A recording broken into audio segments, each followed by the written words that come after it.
बड़ी सिंपल से है, शरीर के दर्दों के लिए अच्छा है, मोटापे के लिए बहुत अच्छा है, सिंपल है, इसमें कोई पैसे खर्च होने नहीं है, हम सिर्फ सनलाइट यूज कर रहे हैं और विटामिन डी जो कम था वो भी मिल रहा है शरीर को, जो कमी थी जिसके कारण दर्द थे, है ना। तो इस प्रकार से कई सारी थेरेपी होती है, मैंने आपको बहुत बेसिक बताई। एक स्टीम बाथ जो है वो आप घर में रख सकते हैं, आजकल तो अपने पतंजलि में यहाँ पे भी मिलता है, वेलनेस में अपने 4-4.5 हज़ार का पोर्टेबल स्टीम बाथ आता है। पोर्टेबल में क्या है, एक प्लास्टिक की कुर्सी ले लिया आपने, उसमें पाइप से जोड़ करके वो स्टीम बॉक्स बना दिया, और जो छोटा सा कुकर है उसमें पानी गर्म करने का, उसमें आपने कायाकल्प का आड़ा या दशमूल का आड़ा वो थोड़ा सा डाल दिया, उसको ऑन कर दिया। 10 मिनट में नहाने से पहले, आप सुबह नहाने जा रहे हैं उससे पहले आपने उसमें बैठ करके स्टीम ले ली, गले तक वही पानी पी के, सर पे गीला तौलिया रख के, और पूरा पसीना पसीना आ गया शरीर से। कई बार जो है गंदगी, मैंने बताया ना, पसीने से ज़्यादा गंदगी निकल रही है, बाकी फिर आपके मल से निकल रही है। ज़्यादातर जो खाया है उसकी गंदगी कहाँ से निकल रही है, मल से। पीले कलर का जो मल है, सारी टॉक्सिन्स निकल रहे हैं। फिर मूत्र से, दिन भर आप पानी पी रहे हैं, वाटर या जैसे भी पानी जा रहा है शरीर में, अब कंटिन्यूसली दोनों किडनी काम कर रही है आपकी, राइट एंड लेफ्ट किडनी, कमर में यहाँ पीछे की तरफ रहती है, और ये खून को कंटिन्यूसली छान रही है।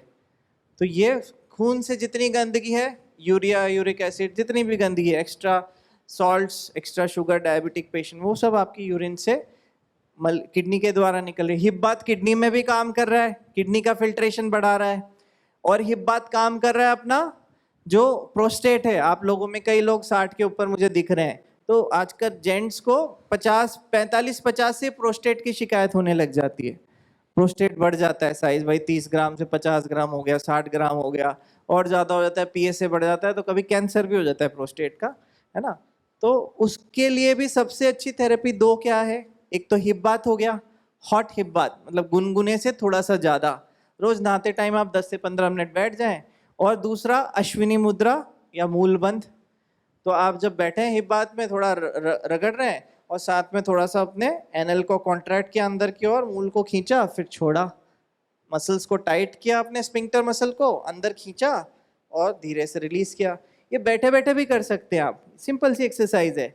इससे क्या हो रहा है, अपनी पेल्विक फ्लोर मसल्स जो आपकी यूरिनोजेनाइटल सिस्टम को होल्ड करे हुए है, वो मसल मजबूत हो रही है। अगर वो मसल्स सारी स्ट्रांग है आपकी इन्ग्वाइनल मसल्स, तो क्या है, आपका नेचुरली प्रोस्टेट इन्फ्लेमेशन कम रहेगा। समझ रहे हैं आप। तो ये यूरिनोजेनाइटल डिसीज है, उसके लिए भी अपना हिप बाथ बहुत ही अच्छा है, रेगुलर करते हैं उनको रिजल्ट मिलता ही है। हमने देखा इन्फ्लेमेशन कम होना, पेन कम होना, साइज में रिडक्शन, यूरिन जो बार बार जाना पड़ रहा है या रुक रुक के आ रहा है, उसमें सिंपल आप हिप बाथ से हम रिजल्ट देखते हैं। ठीक है, तो मैंने आपको स्टीम बाथ भी बताया, 10 मिनट स्टीम करके फिर आप नहा लें गुनगुने पानी से या ठंडे पानी से। ये स्टीम बाथ हो गया, ग्रीन हाउस थर्मोलम हो गया, हिप बाथ हो गया। मुझे लगता है 10 मिनट अब हम क्वेश्चन आंसर ले लेते हैं, क्योंकि थेरेपी बहुत सारी है, पर मैंने आपको बेसिक बताया। डाइट के रिगार्डिंग आपको कुछ स्पेसिफिक पूछना है, आप आगे आके पर्ची दे दें, मैं आप क्वेश्चन आंसर्स में आपके पॉइंट्स कवर कर लूँगा। आपके किसी को कोई प्रश्न है तो आप आ जाएं आगे, अपन डिस्कस कर लेंगे। मैं 3-4 और बता देता हूँ जो हम यहाँ रूटीन बताते हैं, वो षटकर्म जो मैं बता रहा था आपको। सुबह हम क्या कराते हैं, जो आपको रेगुलर करना भी चाहिए, सुबह हम 4 से 5 सुबह ब्रह्म मुहूर्त में एनिमा, जलनेति, सूत्रनेति, आई वॉश, कुंजल, उसके अलावा किसी को आवश्यकता है तो गरारे, जिसको गार्गलिंग बोलते हैं, और अपना अब तो कवल गंडूश का वो ऑयल और ये भी आने लग गया सॉल्यूशन। ठीक है, तो 5 चीजें हैं जो अपने यौगिक षटकर्म है। और हम कराते हैं यहाँ पे 7 दिन 10 दिन में एक बार शंख प्रक्षालन, जिसको करा सकते हैं, दीर्घ या लघु शंख प्रक्षालन। कोलोन थेरेपी हम कराते हैं यहाँ पे। कोलोन थेरेपी बड़ी अच्छी है, जिसके आंतों में गंदगी है, गैस की प्रॉब्लम है, एक बार साल में 1 से 2 बार करा लेना चाहिए, उसका कोई नुकसान अभी तक हमने नहीं देखा है। 2009-10 से योगग्राम में, और मैं खुद भी 8-9 साल से यहाँ पे दे रहा हूँ, 8 साल तो हो ही गए लगभग। तो कोलोन से कोई नुकसान नहीं है, बड़ी अच्छी है। एक बार करा लेंगे ना, आंतें पूरी, जो जमा हुआ मल है, गंदगी है आंतों के अंदर, वो पूरी गैस पूरी आंतों में पूरी निकल जाती है। और कोलोन के साथ आपने 2-5 दिन के अंदर शंख प्रक्षालन भी कर लिया, तो मान के चले आप मुंह से लेके एनस तक की पूरी गंदगी निचोड़ करके पूरी निकाल रहे हैं।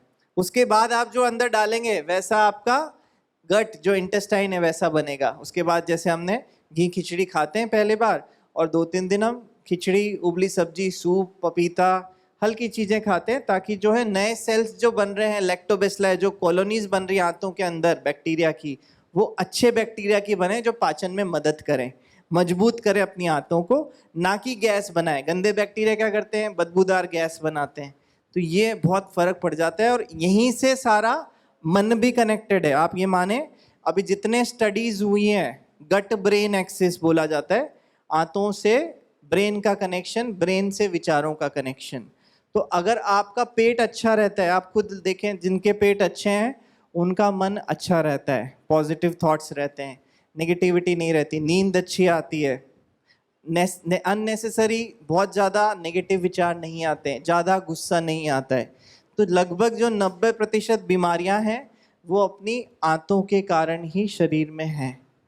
ठीक है, तो मैंने आपको 3 चैनल बताया शरीर से टॉक्सिन्स निकालने के। पहला हो गया अपनी स्किन, जो आप रेगुलर पसीने के द्वारा उसको कर सकते हैं।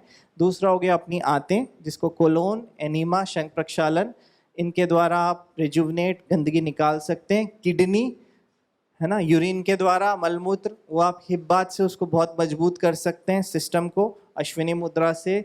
चौथा हो गया आपका लंग्स, फेफड़े। अब इसको कैसे, कपालभाति षटकर्म में भी आता है। क्रिया, one of the 6 cleansing techniques क्या है, कपालभाति, जिससे हम पूरा ब्रेन को, कपाल के अंदर जो स्कल के अंदर ब्रेन है एंड उसके थॉट्स सबको हम स्टिमुलेट कर रहे हैं, डिटॉक्स कर रहे हैं। समझ रहे हैं? षटकर्म आपको सबको पता है, नेति, धौती, बस्ती, कपालभाति, त्राटक, है ना, षटकर्म। उसमें कुंजल क्रिया, तीसरा में जो बता रहा था कुंजल क्रिया। अब बड़ी सिंपल सी चीज़ है, एसिडिटी की प्रॉब्लम आप में 90% लोग बोलते हैं एसिडिटी है, ये है, वो है। एसिडिटी आप नेचुरली कैसे ठीक करेंगे, है ना। और वैसे भी स्टमक को क्लेंस होना जरूरी है, जो हम नहीं करते हैं। अंदर जो दिन भर खा रहे हैं, आप सुबह से शाम तक खाते हैं, चाय कॉफ़ी पीते हैं, बहुत सारे दिव्य पी रहे हैं, कुछ भी, तो इसोफेगस से कहाँ जा रहा है, स्टमक में। स्टमक एक थैली है पेट में। अब इसको सफाई कैसे की जाए, एक ही क्रिया है अपना, आपने हल्का गुनगुना पानी किया, उसमें थोड़ा सा सेंधा नमक डाल दिया 1 लीटर पानी में, या 1.5 लीटर कर लो। आप मलासन में बैठ गए, खुद से ले लें या फिर किसी को दे दें।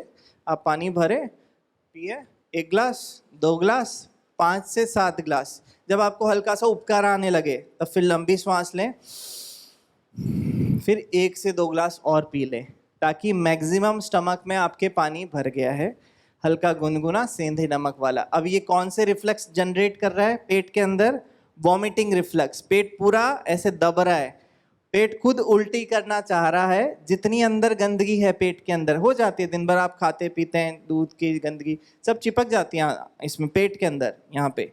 अब यहाँ से वो, जैसे ही आप थोड़ा सा आगे बैंड होएंगे मलासन में, हल्का सा टंग के नीचे प्रेस करेंगे, पेट ऐसे होएगा, वॉमिटिंग रिफ्लेक्स, पूरा गंदगी 3, 4, 5 बार उल्टी आएगी, और सारी गंदगी जो है आपने बाहर निकाल दी। समझ रहे हैं? तो आप कुंजल हफ्ते में 1 बार, 10 दिन में 1 बार तो कर ही सकते हैं। बाकी दिक्कत ज़्यादा हो, कभी पित्त बढ़ा हुआ हो, चेंज ऑफ सीजन है, तो आप 3-4 दिन कंटिन्यूस कर लें। पर पहले आप खुद यहाँ पे सीखें वेलनेस में। क्या होता है, कई बार हम गलत कर लेते ना, तो उससे दिक्कत आती है, कभी खून आ गया, कभी ब्लीडिंग हो गई। ऐसे नहीं, जो फिट हैं वो तो कर ही सकते हैं, वो भी आप सुपरविजन में पहले सीखने के बाद। समझ रहे हैं? तो सिंपल सी 5-6 आपके षटकर्म है, उसी से आप शुद्धिकरण कर सकते हैं शरीर का। और कुछ नेचुरोपैथी की थेरेपी, बहुत ज़्यादा आपको ज़रूरत नहीं, साथ में योग, यज्ञ, और आप ये कर ही रहे हैं अपना प्राणायाम। ठीक, चलिए अब प्रश्नोत्तर क्विकली लेते हैं अपन, समय क्योंकि मेरे पास भी अभी थोड़ा सा लिमिटेड है यहाँ पे। चलिए, ये है स्वमूत्र चिकित्सा, स्वयंभू बोला जाता है स्वमूत्र चिकित्सा को। महाराष्ट्र में 2-3 हॉस्पिटल हैं कैंसर के, एक तो मैं जानता हूँ, कैंसर की चिकित्सा वो स्वमूत्र से करते हैं। तो actually self urine is a good therapy, scientifically इस पर काफ़ी एविडेंस पहले थी, और अभी भी कई सारे जो डॉक्टर्स हैं योगा नेचुरोपैथी के, वो इसको प्रैक्टिस कर रहे हैं, है ना। कुछ डिसीज़ में इसका अच्छा रिजल्ट है, जैसे कि स्टोन हो गए, है ना, अर्ली स्टेज ऑफ कैंसर हो गए। तो it's a part of naturopathy, है ना, not against the principle of nature, naturally है। अपना मूत्र में सारी चीज़ होती है, हम ओवरलोड कर रहे हैं, किडनी से ब्लड में जाके वही फिल्ट्रेशन बढ़ा रहा है, एक्स्ट्रा गंदगी को भी साथ निकाल रहा है बॉडी से, जो हार्मफुल सेल्स है उसको खत्म कर रहा है।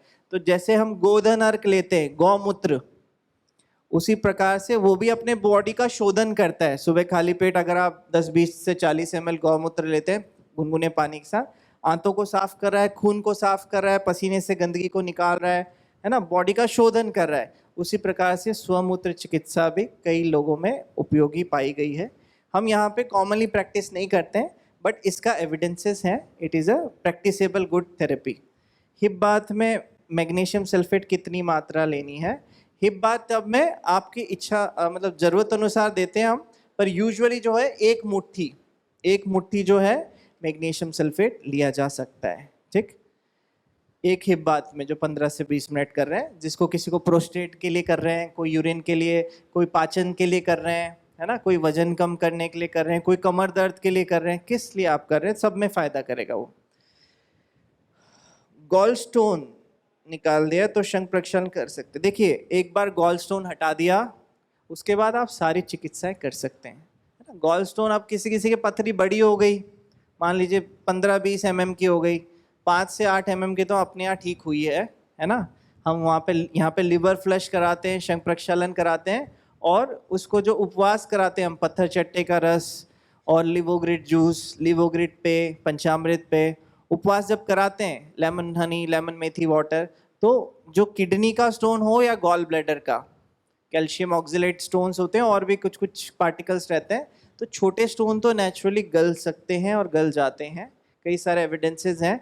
पर अगर बड़ा स्टोन है, अब एलोपैथी डॉक्टर ने आपका निकाल ही दिया गॉल ब्लैडर, तो गैस बनने लग जाती है, बहुत ज़्यादा कुछ फ़र्क नहीं, पर ब्लोटिंग और गैस होती है। हमने देखा जिसका कॉलिसिस्टेक्टोमी हो गया उसके बाद, तो उन लोगों के लिए गर्म ठंडा सेक अच्छा है, हिप बाथ अच्छा है, एनीमा ठीक है, और साथ में शंख प्रक्षालन कर सकते हैं, उससे कोई दिक्कत नहीं है। गॉल ब्लैडर हट गया इसका मतलब ये नहीं है शंख प्रक्षालन नहीं कर सकते, ठीक है। पहली बार आप यहाँ वेलनेस में कर लें डॉक्टर के गाइडेंस में, फिर आपको गाइड कर देंगे। अरे वाणी से पुत्रवधू की छाती में गांठ हो गई, इसका इलाज संभव है क्या? देखिए, गांठें शरीर में कहीं भी हो, गांठें क्या है, बिनाइन ट्यूमर है, और सबसे कॉमन गांठ क्या होती है, लाइपोमा, जो फैट की गांठ होती है शरीर में, कहीं भी हो जाती है, छोटी सी, या फिर एक गांठ हो गई, अब वो लंबे समय है आप हिला रहे हैं, हिल रही है पर दर्द नहीं है।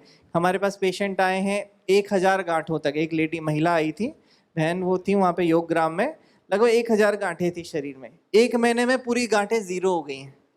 कई बार ये उदाहरण हमने देखा है। क्या क्या किया? कुछ भी नहीं किया। गांठें मतलब क्या है, डिस्टर्ब मेटाबॉलिज्म, आपकी बॉडी फैट को जो तोड़ के गंदगी को निकालना है उसमें थोड़ी सी कम है, मेटाबॉलिज्म आपका कम है।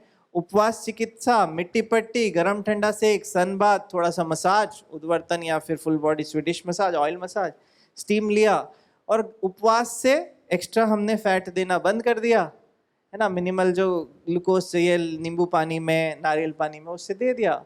और कपाल भाती, सबसे मेन षटकर्म उसके लिए कपाल भाती क्रिया है, और गांठें 1 महीने में ख़त्म कर सकते हैं। छोटी मोटी गांठें तो आप 7-10 दिन भी लाइफस्टाइल चेंज कर दें उससे ठीक हो जाती हैं।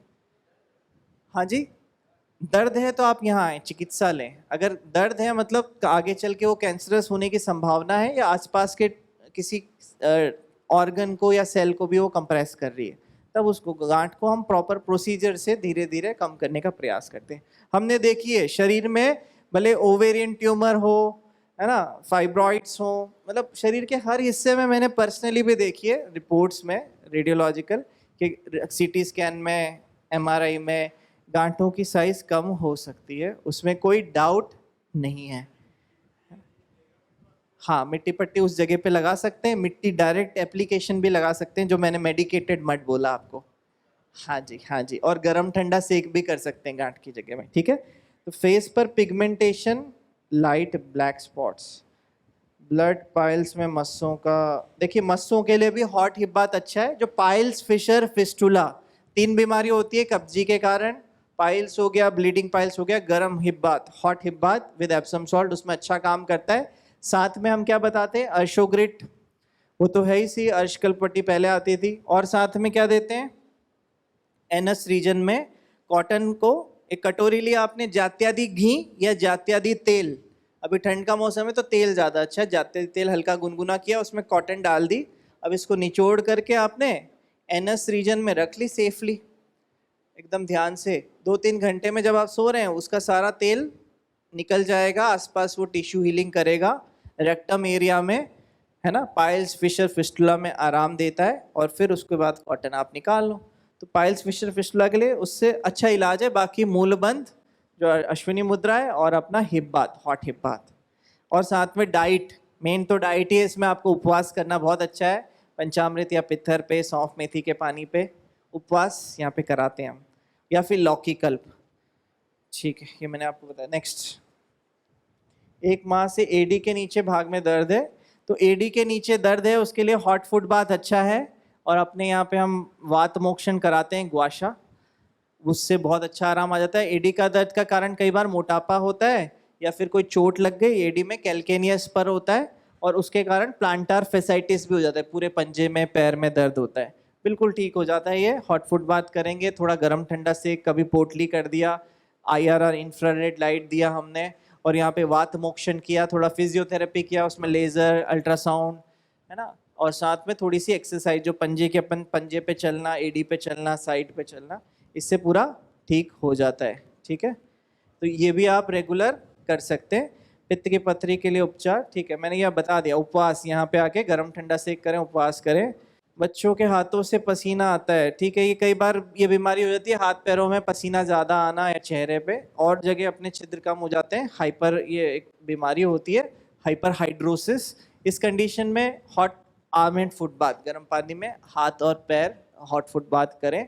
और अनुलोम विलोम इसमें अच्छा मदद करता है, क्योंकि वो बैलेंसिंग करता है।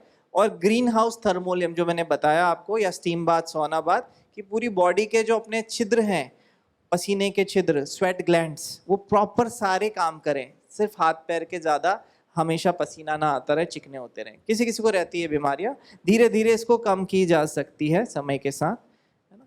यूट्रस फाइब्रॉइड, ठीक है, फाइब्रॉइड यूट्रस के लिए आप वेलनेस में लाएं, अपनी उत्तर बस्ती और सारी चीज़ें हेल्प करती है उसको कम करने में। परफेक्ट डाइट प्लान तो परम पूज्य गुरुदेव रोज बताते हैं। सुबह हल्का खाना नाश्ता करें, पहले सुबह काढ़ा लें, चाय कॉफ़ी ना पिएं, सुबह सुबह पेय पिएं, उसके पहले हल्का गुनगुना पानी पी के फ्रेश हों, फिर आप सौंफ मेथी का पानी, पंचामृत पे, पित्तहर पे, या फिर नींबू पानी जिसको सूट होता है, लेमन हनी वाटर, वो लें। उसके बाद आपने फिर काढ़ा ले लिया अपना 7:30 योग के बाद, या दिव्य पेय ले लिया पतंजलि का। उसके बाद आपने नाश्ते में फल या फिर सब्जियों का जूस, थोड़ा ड्राई फ्रूट, भीगे हुए अखरोट, बादाम, मुनक्का, अंजीर, द्राक्ष, खजूर, थोड़े भीगे हुए सीड्स ले सकते हैं, चिया सीड्स वगैरह।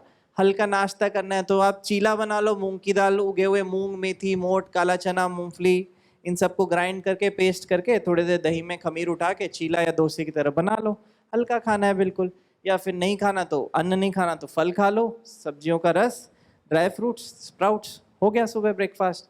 लंच में 2 रोटी अपनी, जौ, ज्वार, बाजरा, मक्का, रागी, कुट्टू, सिंघाड़ा, किसी भी जो आपके सीजन के अनुसार है, जो आपको सूट करती है और जो बीमारी के अनुसार, वो रोटी। सब्जी अच्छे से लें, जो सीजनल सब्जी आ रही है, लौकी, तोरी, टिंडा, परवल, कच्चा पपीता, कच्चा केला, रस्से वाली, आलू भी कभी कभार ले सकते हैं। इस प्रकार से सब्जी ले ली। दालें अलग अलग, कुलथ की दाल, मूंग की दाल, छिलके वाली दालें ले सकते हैं उबाल करके धीमी आंच पे, है ना। उसके साथ साथ आपने थोड़ा पहले सलाद ले लिया, खीरा, टमाटर, गाजर, मूली, चुकंदर, प्याज, है ना। और साथ में दही, छाछ, जिसको सूट होता है वो लें, नहीं तो सूप ले लें। लंच हो गया, है ना। शाम के खाने की अंधेरे के बाद ज़रूरत नहीं है, शाम को आप 5-6 बजे खाना है तो थोड़ा मखाना, स्प्राउट चाट, सब्जियों का रस, गन्ने का रस, जो भी घर पे बन सके। या फिर आपने मखाने खा लिए, भुने हुए चना खा लिया, भुने हुए मूंगफली खा ली, सर्दियों में गुड़ चना खा लिया। इस प्रकार से जो भी है शाम को स्टीम किए हुए, या आपने पनीर टिक्का, मशरूम टिक्का बना के, थोड़ा सा स्वाद भेल बना के खा लिया घर पे, है ना। ऐसी हल्की और हेल्दी चीज़ें, बेसिकली बाहर का कचरा ना खा करके, जो पाम ऑयल से फ्राइड व्राइड ना खा करके, नेचुरल बेस्ड चीज़ें खाएं। रात को बड़ा हल्का खाएं, 6 बजे के बाद खाना है तो मूंग की दाल का सूप, मिक्स्ड वेजिटेबल सूप। साथ में खाना, ये पाचन की समस्या है, पपीता खा सकते हैं आप, साल भर पपीता शाम को खा सकते हैं आप, 5-6 बजे से लेके 8 बजे के बीच, कब्जी होएगी नहीं आपको। नहीं है तो नाशपाती खा लिया, है ना, छिलका उतार करके नाशपाती, एप्पल, अनार भी शाम को थोड़ा बहुत मात्रा में ले सकते हैं, अगर आपको बहुत ज़्यादा बात नहीं है तो। पर आपको कब्ज की दिक्कत है, पेट की समस्या है, नहीं तो आप सौते वेजिटेबल स्टीम करके, जो मशरूम है, ब्रोकली है, 10-15 तरह की सब्जियां, गाजर हो गई, है ना, स्टीम करके अच्छे सॉफ्ट हो जाए, थोड़ा सा नींबू, काला नमक, काले मिर्च, है ना, जीरा पाउडर हल्का सा डाल के उसको आप नेचुरली खा लें। सब्जियों को सारा पोषण मिलेगा आपको स्टीम वेजिटेबल्स में, बहुत अच्छा है वो, हम देते भी है ना। हाँ जी। बार बार पेशाब में दिक्कत हो रही है बट शुगर नहीं है। देखिए डायबिटीज के कारण ही नहीं होता, प्रोस्टेट के कारण भी यूरिन बार बार आता है, तो आप अपना प्रोस्टेट चेक करा लें अल्ट्रासाउंड करके, और उसके लिए मैंने आपको बता ही दिया क्या इलाज है। प्रोस्टेट बढ़ने का मुख्य कारण क्या है? प्रोस्टेट देखिए, एक तो क्या है, उम्र के साथ इन्फ्लेमेशन होता है, कई बार अपनी यूरिनरी प्रैक्टिसेस इसमें बहुत वो करती है। तो आइडियली आपने देखा ना, पहले तो हम लोग हमारे दादा परदादा कैसे करते थे, अपना कान में पहले तो बांधा अच्छे से पूरा, बांध करके फिर बैठ करके हम यूरिन करते थे पास। तो वो तरीका सबसे बेस्ट है एक्चुअली। खड़े होके करने में दिक्कत आती है, तो आइडियल जो भी रिसर्च है ना, तो बैठ करके कर रहे हैं हम, घुटने मोड़ करके, ये एक्यूप्रेशर भी हो रहा है, रिफ्लेक्सोलॉजी, तो ये सबसे अच्छी टेक्निक है, इससे आपका साइज बढ़ेगा ही नहीं। नेचुरोपैथी कोर्स के लिए योग्यता हमारे यूनिवर्सिटी में हो रहा है, पतंजलि में, मैं देखता हूँ उसको, तो वहाँ पर जो है 1 साल का कोर्स है, आप खुद के लिए भी कर सकते हैं, रेगुलर कोर्स है 365 दिन का, diploma in naturopathy in yoga therapy. तो आप थेरेपिस्ट भी बन सकते हैं अपने जीवन के लिए, या खुद आप बेसिक आप सीख जाते हैं सारी थेरेपी करना, उसका फिजियोलॉजी और सारी चीज़ें, एनाटॉमी, योग की भी और नेचुरोपैथी की भी, फिजियोथेरेपी की भी, और उसके अलावा आप सीख जाते हैं पंचकर्म भी, सारा जितनी थेरेपी एग्जिस्ट करती है सारी आप लगभग सीख जाते हैं। हो गए? सीनियर सिटीजन कौन से थेरेपी है? देखिए सीनियर सिटीजन के लिए लगभग सारी थेरेपी है। अभ्यंग हम एडवाइस करते हैं, वात बढ़ जाता है, मेल्स को कफ बढ़ जाता है, डीजनरेशन हो रहा है शरीर में, तो अभ्यंग अच्छा है। Massage, steam bath, mud bath, शिरोधारा, अक्षितर्पण, कर्णपूरण, कर्णधूपन, नस्य, है ना, शिरोपिच्चू, और उसके बाद गरम ठंडा सेक, हिप बाथ, इमर्जन बाथ, सारे परिषेक, है ना, ये सारी बहुत सारी, कटी बस्ती, जानु बस्ती, जानु उपना, अलग अलग ऑर्गन की ऊपर से नीचे तक की 100% थेरेपी की सारी व्यवस्था है। भोजन हम कंट्रोल करके सारी थेरेपी देते हैं। एज भी रिवर्स होती है। जी जी, हाँ, उसके लिए भी देखिए अपना यौवनामृत चूर्ण आता है, अश्वशिला टैबलेट आती है, ठंड में ले सकते हैं आप उसको। अपना च्यवनप्राश है, शुगर फ्री वाला जो है अपना च्यवनप्राश पतंजलि का, और साथ में जो है बेसिकली न्यूट्रिशनल आपकी डेफिशिएंसी पूरा करना है। देखिए हमारे पास बहुत कमज़ोर पेशेंट भी आते हैं यहाँ पे, 60, 70, 80, 90, 100 साल के भी बुजुर्ग आते हैं। कुछ 100 साल के फिट भी आते हैं, कुछ 80 साल के बुजुर्ग भी हो जाते हैं। पर कुछ वो हल्की थेरेपी हम रूम पे भी देते हैं, जैसे हल्का सा आपने अभ्यंग कर दिया, लोकल स्टीम दे दिया, IRR दे दिया, स्थानिक पोटली दे दिया, जानुधारा, जानु अपना कटिबस्ती, ग्रीवाबस्ती दे दी, है ना, शिरो पिच्चू दे दिया। तो ऐसी लगभग 25-30 ऐसी थेरेपी है जिसका कोई नुकसान ही नहीं है। वैसे तो योग, आयुर्वेद, प्राकृतिक चिकित्सा में किसी चीज का लगभग अगर सही तरीके से दिया जाए, व्यक्ति को समझ के दिया जाए, कोई नुकसान नहीं है, पूर्ण तरह सेफ एंड 100% इफेक्टिव मेडिसिन है अपनी। तो इस बात पे आप निश्चिंत रहें। कराटे के लिए देखिए जल नीति और सूत्र नीति, अगर आप रबर नीति रोज करने लग गए, और साथ में अपना सूर्य नाड़ी, सूर्य भेदी प्राणायाम, उसके साथ साथ कपालभाति, भस्त्रिका, वजन आप मेंटेन करें, शरीर से कोलेस्ट्रॉल कम कर लें। कई बार मोटापा नहीं है पर कोलेस्ट्रॉल बढ़ा हुआ है या फैटी लीवर है, अल्कोहल वाले हमारे पास आते हैं जो रेगुलर अल्कोहल लेते हैं, तो उनको भी कराटे, फिर कराटे के आगे स्लीप एपनिया सिंड्रोम, जिसमें मशीन लगानी पड़ती है मुंह पे, CPAP, वो हो जाता है, 100% क्योर हो जाता है। मेरे पास एक एविडेंस बेस्ड है, मतलब एक पेशेंट थे मेरे पास, आए थे यहाँ से ऋषिकेश एम्स को दिखा के आए थे वो, और उनको मशीन एडवाइस कर दी थी उन्होंने कि आप 2 लाख 3 लाख की मशीन ले लो, उसी से नींद आएगी आपको। और बिल्कुल मतलब वो थोड़े थोड़े बैठे बैठे भी सो जाते थे, और फिट थे, पतले, पर वो अल्कोहलिक थे, है ना। मुझे देखा अल्ट्रासाउंड में फैटी लिवर था उनका, ग्रेड 2, और फिर लगभग 3 महीने, 1 महीने में आराम आ गया था, फिर 3 महीने में बिल्कुल ठीक हो गए वापस से। ओवरनाइट स्लीप स्टडी भी उनकी नॉर्मल आई। तो कराटे, ऑब्स्ट्रक्टिव स्लीप एपनिया, ये नेचुरली स्टीम लेना, जल नीति सूत्र नीति करना, थोड़ा गरारे ऑयल पुलिंग करना, कवल गंडुश का अपना पतंजलि का आ गया, आप सब ले लीजिएगा। नाश्ते के बाद या सोने से पहले मुंह में तेल लेकर के जो अपना कवल गंडुश का है उससे 15 से 20 मिनट मुंह की एक्सरसाइज करें जब तक चेहरे पे पसीना ना आ जाए। दांतों के लिए, दाढ़ के लिए, सबके लिए अच्छा है वो। ठीक। ऑटो इम्यून डिसऑर्डर का इलाज है और है तो क्या, ऑटो इम्यून के अपने काफ़ी पेशेंट आते हैं। देखिए ऑटो इम्यून क्या है, अपने बॉडी की इम्यूनिटी डिस्टर्ब हो गई है। जो नॉर्मल इम्यूनिटी बाहर से कीटाणु आ रहे हैं इन्फेक्शन, उसको फाइट करने के लिए है, पर तनाव के कारण, चिंता, नेगेटिव थॉट्स, बहुत ज़्यादा ऐसे नेगेटिविटी के कारण कई बार अपनी इम्यूनिटी अपने ही अगेंस्ट काम करने लग जाती है। अब घुटने में और जोड़ों में काम कर रही है, रूमेटॉइड आर्थराइटिस बोल देते हैं। कमर में कर रही है, एंकाइलोजिंग स्पॉन्डिलोसिस हो जाता है। चमड़ी में पैचेस आ गए, सोरियासिस बोल देते हैं। तो इस नसों में आ गया तो मोटर न्यूरॉन डिसऑर्डर बोल देते हैं, SLE, है ना। तो ये कहाँ हो रही है उसके अनुसार जो उनके नाम है मॉडर्न, वो नामकरण है।